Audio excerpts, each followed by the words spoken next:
Welcome to the Salt Strong Podcast, disrupting fishing entertainment as you know it. Prepare to laugh. Prepare to get to know fishing legends in a whole new and unfiltered way. And on occasion, you might even learn a thing or two about fishing.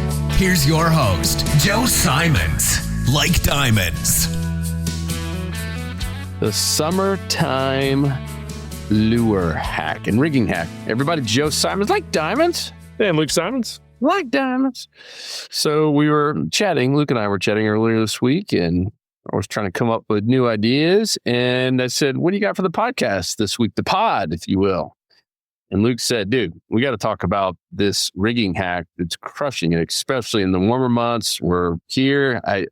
I call it ever since Memorial Day hits, like it's summer, at least in Florida. It's hot. It's 94 degrees here today.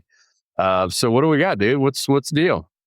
Yeah, so it's one word, and I'll talk about the reason why this word is important is during the summer the water's hotter, but what happens when the water gets hot is there's less oxygen in the water, so the fish start losing energy, and they'll naturally gravitate out to deeper water.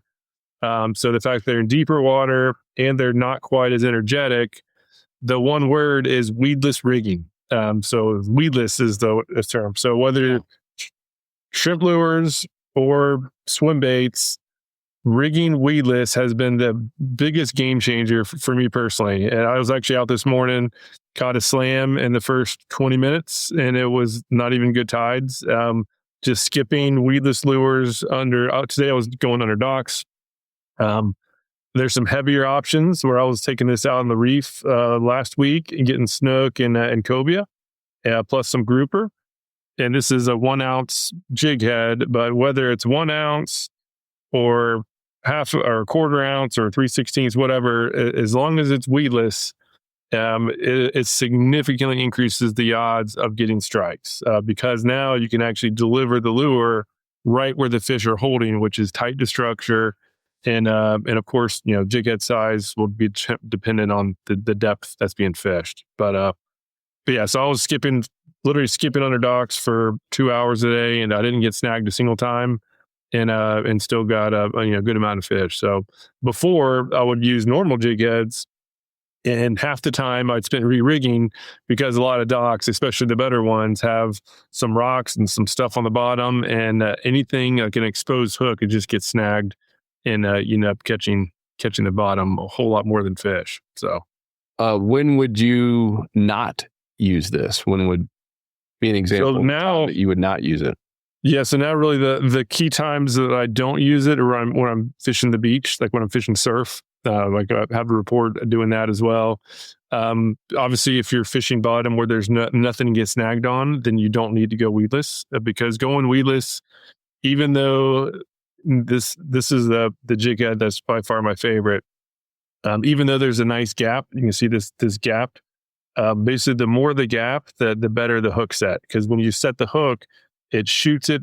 It starts shooting out. That's going to push the lure down, which makes the hook point go out and into the fish. So the hook set ratio, although is good on this, it's still not as good as an exposed hook, like a normal J hook. But the benefit of not getting snagged when you're fishing tight to structure, it's not even close. It is a no-brainer. So now I use weedless riggings probably 90% of the time because I'm typically fishing around structure, right? Snook, redfish, sea trout, flounder, they're all ambush predators. They spend most of their time near structure, even in the fall and spring when they're more active. But in the summer, they're just tighter to the structure. So really summer and even winter, the weedless rigging is most important, but really throughout the whole year, I now am using weedless more often. And a cool benefit that I've found more recently, I was testing out these prawn XT lures, which is the same prawns that we've had. It's just out of like bulletproof material. It is incredibly tough. I was throwing it on a regular jig head, with an exposed hook. And I was gut hooking more fish than ever. So like I rarely ever gut hook fish.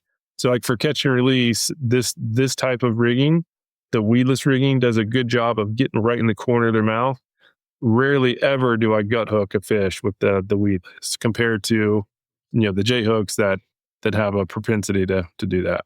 All right. So knowing that a lot of people listen to this and aren't getting to see the visual that you're showing, talk about what jig head you're talking about. Talk about what this gap looks like. Kind of describe what you're using. So this one's called the weedless round eye, and it's basically by who? What company? From Haas. And so it's become this style is becoming more popular, like the Z-Man Texas eye. A lot of people are familiar with that. And it's basically a swiveling jig head that's on top of a hook, of a big EWG hook. So I'll take this thing off. A lot of people rig it so that the head swivels, because like the jig head, the head actually swivels. A lot of people rig it that way. Yes, it works. I've done it that way a lot, but I'm catching more fish. In particular, I'm catching the bigger fish when I don't let that head wobble. And I'm able to catch more fish per lure. So how you rig it is basically you have this hook with the swinging jig head.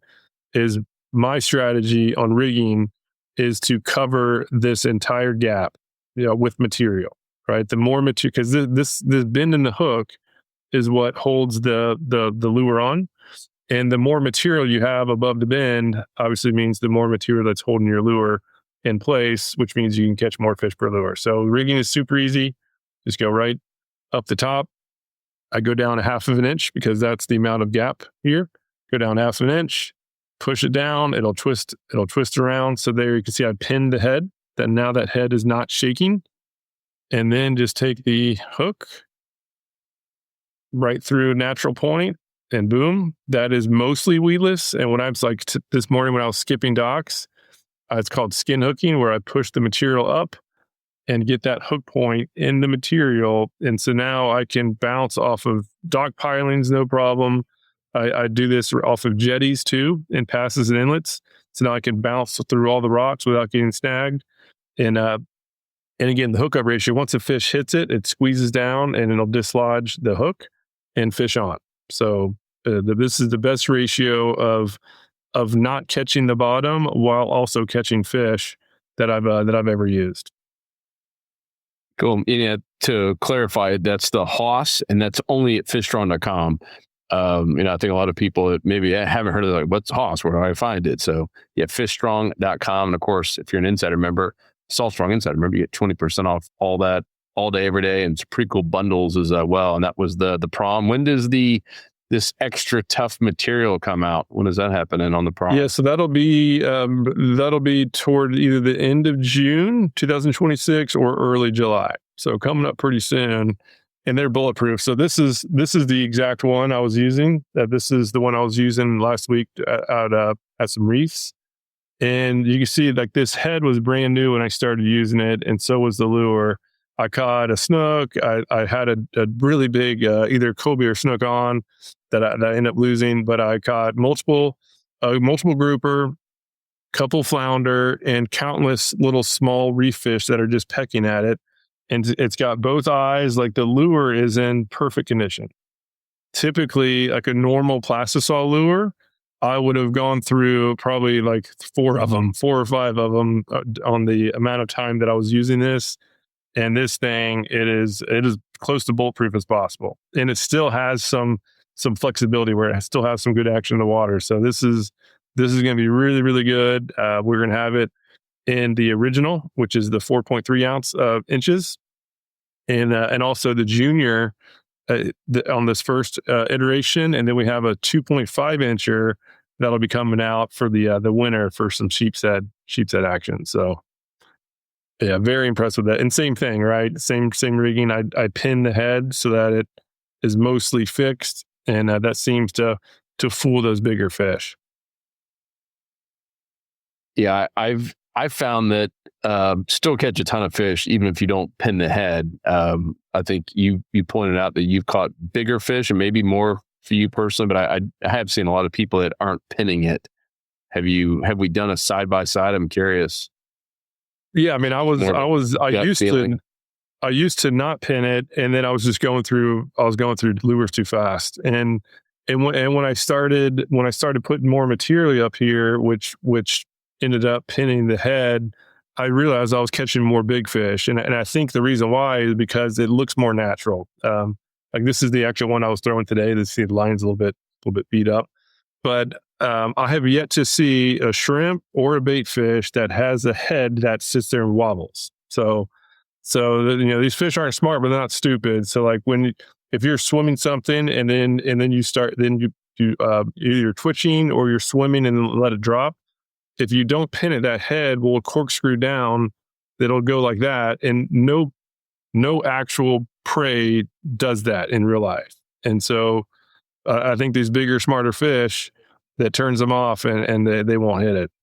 The reason why some people do like to have the swivel is if they let it hit at the bottom and it supposedly will help the lure sway a little bit more in the current. I've looked at the underwater. I've obviously filmed both ways, and like unless you're letting it sit for like 3 seconds or more, then it doesn't make a difference. And I personally never let it sit 3 seconds. I don't have the patience to go that slow. I basically just bounce bottom, let it sit for like 1 second, bounce bottom again, and when you're doing that speed or faster, the pinning, I should say, the swivel part doesn't add any action, I don't think. And even if it does, it's not natural action, which I think it does more harm than good. So that being said, it'll still catch some fish. I just think that this style, it will help fool the bigger ones. And what definitely is helped or improved by pinning the head like this, where I'm not letting that head swivel, is skipping. So like what I was doing today, skipping under docks, by pinning the head and having it fixed, it significantly helps skipping. Nothing's worse than having that head that pivots down. Right when I first started doing it, I was just doing the skin hook where the head would swivel, and I couldn't skip at all. Like that head is pivoting. It's just one extra thing that catches the water. So if you're going to be skipping, absolutely pin the head. I recommend pinning the head either way. Good. All right, let's pivot. Get it? Let's pivot a little bit and talk about fishing spots. We've, the last couple podcasts we've talked about lures, and we both agreed that lures are very important. You need them. They're awesome. But what trumps it all is being in the right spot at the right time. You said you had an epic day. I'm curious, I heard you say docks. What else? And how are you picking your spots here, assuming we're talking about summertime fishing? Maybe even just start with, today, what happened and kind of not your exact spot, but why you picked those spots and why they worked. Yeah. So summertime, let's see if I still have the tide chart up, but I was looking at the tide chart. Like, first of all, this is like a few days after the full moon at this time. And so there was a pretty good amount of light last night, which means the fish were probably feeding, and there was good current flow last night. And let's see. Yeah. So here's the tide chart. So right now we're on the red. When I was fishing, it was like right here in the morning. And so that's just a slow incoming. In the evening is a really sharp decline. That's probably going to be the best bite. So I was looking at the tide chart. The current is weak. It's a weak incoming. It's right after a lot of, a big moon night. That's not a good recipe for catching fish. So I was okay, let me just go to Old Faithful, and that's skipping these prawn lures under docks. And so I ended up catching a couple snook. I broke off on one that I didn't see, but it was definitely bigger. The two I caught weren't all that good. I caught one trout that was probably 18, 19 inches. I caught a couple flounder, which came home for dinner, which is rare in Tampa. There's not that many flounder in Tampa, and ended up getting two solid ones, and then a handful of grouper. So and then I was only fishing for about an hour and a half. A dolphin came in and was following the boat, so I went and left. And I hit the flats, and that was just dead. It was dead, and I just came home early. But yeah, so what I did though is that when I was selecting docks, like when I do select docks for this type of fishing, I'm basically looking for docks that have good current flow and ideally close to the Gulf. So, or the Atlantic if I'm fishing the Atlantic side. But today I was on the Gulf side. And so what I did is I targeted some docks that were probably a quarter mile from the Gulf. So I was really close to a pass. I didn't want to be fighting the wind, so I just chose some docks that had a little bit of wind protection, but still had at least some current exposure. And ideally, the docks, I like docks that have they go all the way up to the shoreline, not seawall docks. I like shoreline. For what reason, I seem to catch more fish there. So I basically went to the closest docks that had a natural shoreline to the Gulf. That was really my game plan, and I was getting some decent action throughout the whole time, even though the tides were kind of garbage. But yeah, doing this type of fishing, as long as you're a good caster and can get good skips up under the dock, like in the shade, those fish, they feel comfortable there. First of all, they're there, right? There's current, there's dock pilings. They feel comfortable. There's food. If you're near a pass or an inlet and you have current flow and structure, there's going to be some food going through there. And most importantly, those fish don't get a lot of pressure, because like live baiters really can't fish it. The live bait would just get tangled up in the dock pilings. But get good skipping the lure and just spin, get that lure time by the pilings on the bottom, and it's hard to not catch something. In many cases, you catch some good stuff too. So it's what I do when I see the conditions not so good. Were you using smart fishing spots and like the 1 foot contour lines to look at like depth? Is depth coming to play? You're trying to find deeper docks, or do you find that certain docks, older, newer, longer, were any better?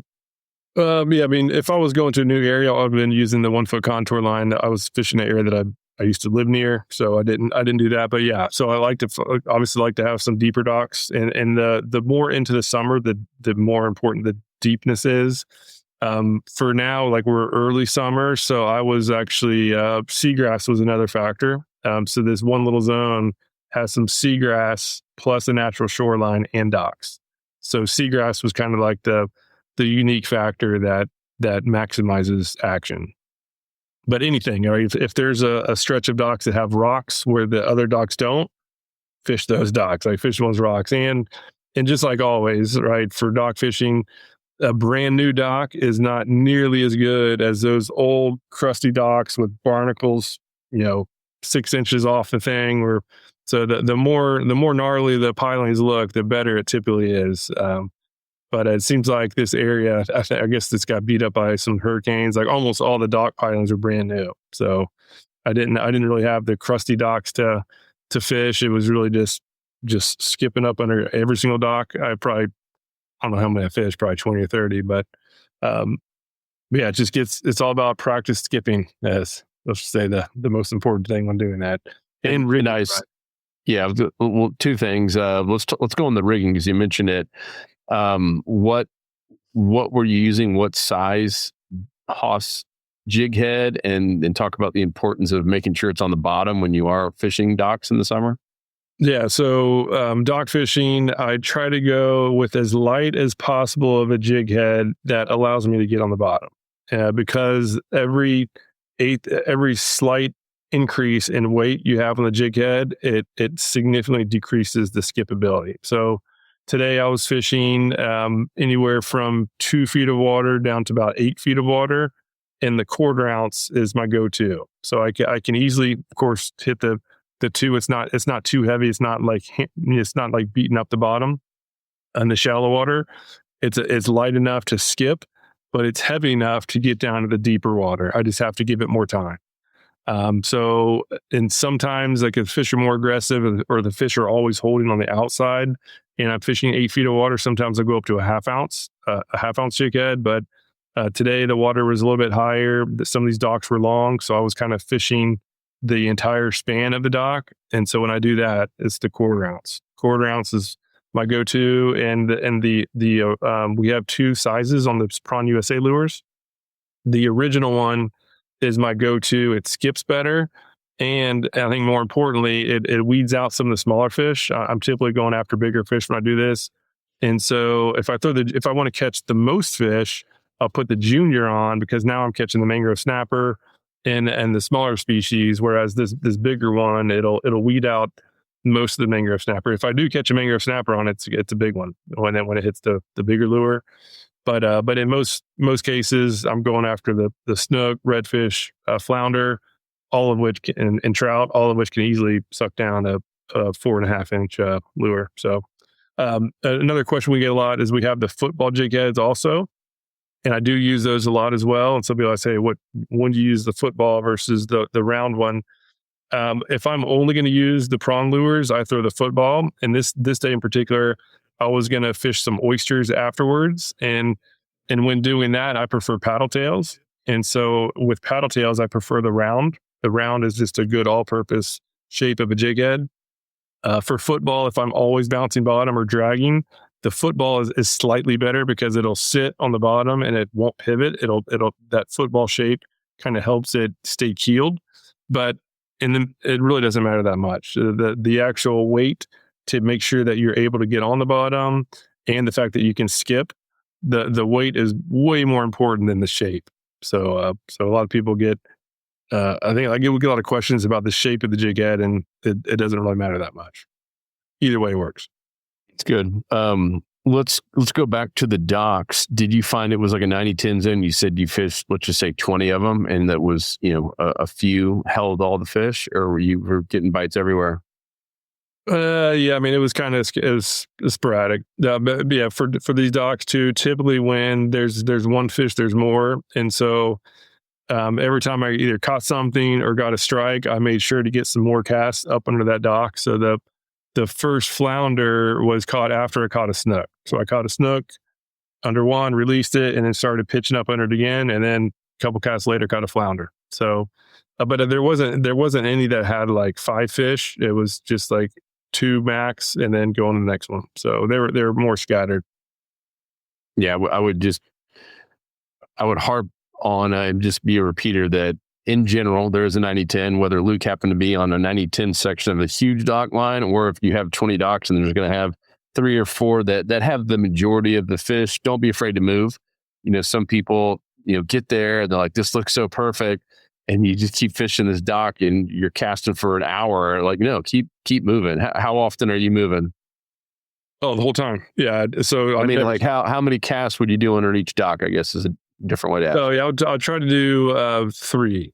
So I try to do the outside, at least one inside, and then on the outside span of the other. So because if there's a fish there and it's going to eat, it'll usually hit the first one, as long as it's a good cast. If I kind of have a dud cast, then that doesn't count. I do another one, but I always constantly run the trolling motor, and so if I didn't have time to do any more than that, and typically first cast is usually going to be the ticket. That's good. Yeah, you're moving fast. That's fast, acted, and acted. Cool. All right. Well, anything else? I know we want to do kind of a quicker one here, but I think it's super helpful. Just a great way to go catch fish in the summer. There's docks everywhere, and I think to kind of highlight, I heard you go near the mouth, inlet pass, some sort of channel where there's moving water. You got current flow, which is you're bringing cooler water in. Going weedless is critical with the prawn on a Haas, round eye or football. Make sure you have enough weight, but not too much to get down to the bottom. And don't be afraid to move around. Anything else to sum it up? And just the shrimp profiles are amazing.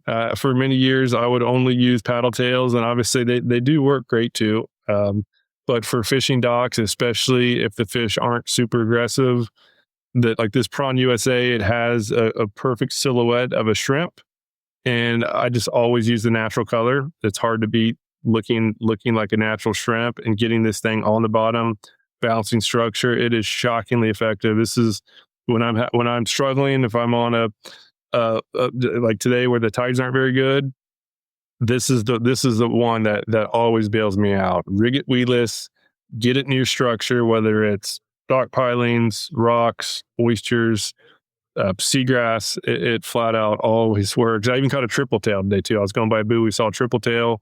Love this thing. And so I typically bring both sizes. Again, when I'm going after the bigger fish, I'm always using the bigger one, the original. It's called the OG. And if this isn't working, then this comes out, and now I'm catching mangrove snapper. And for triple tail, this size right here is by far my most trusted. So I always have both sizes handy. Start with this, it skips better, the big one, and then to make sure that I get something, this smaller one. And the crazy thing is these these lures, they are great at just getting fish, right? Anything, but also quality fish too. I have most of my personal bests with these lures, most of which are the bigger one, including snook over 40 inches, a lot of keeper cobia, even permit.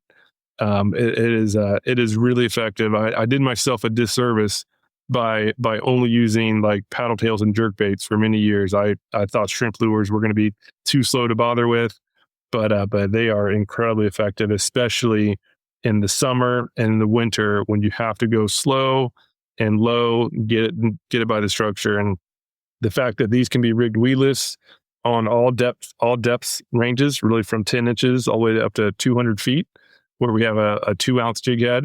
Haas has the 2-ounce jig heads for these things, and they flat out work. So now I never ever go fishing without these prawn lures plus these weedless rigging options for whatever depth range that I'm going to be at for the given day. So never leave home without it. And if you're listening, he's still talking about the prawn, which you can only get at fishstrong.com, and same with those Haas jig heads. That's all at fishstrong.com. And if you haven't joined us, join the Insider Club. You get access to the app. We're sending out free tackle every single month. Some of the jig heads are going out right now. I saw the email just went out this week. We're a free tackle tester for this month. And as I mentioned earlier, 20 to even 30, sometimes 40% off every single thing in our store all day, every day for members. So come join us at saltstrong.com. And hopefully my arm will be all healed up soon. Ended up ripping my bicep, had to get surgery, and should be back in action the next few weeks. So hopefully see Luke and I doing some lives again. It's been a while. It has been. Brutal. The old getting injured, never fun. Yeah, no.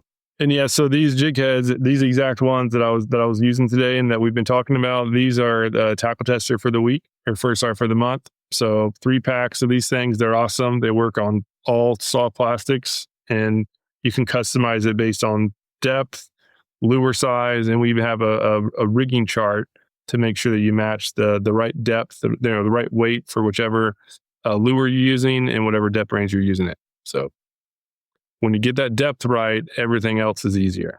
It is depth control is another thing I overlooked for a long time, and it is most of the feeding happens on the bottom. So make sure you're getting your lures down there on the bottom, right where the action is. Yeah, that's right. Cool. Otherwise, guys, we appreciate you, and we'll talk to you on the next episode. Peace. 'Cause fishing, it's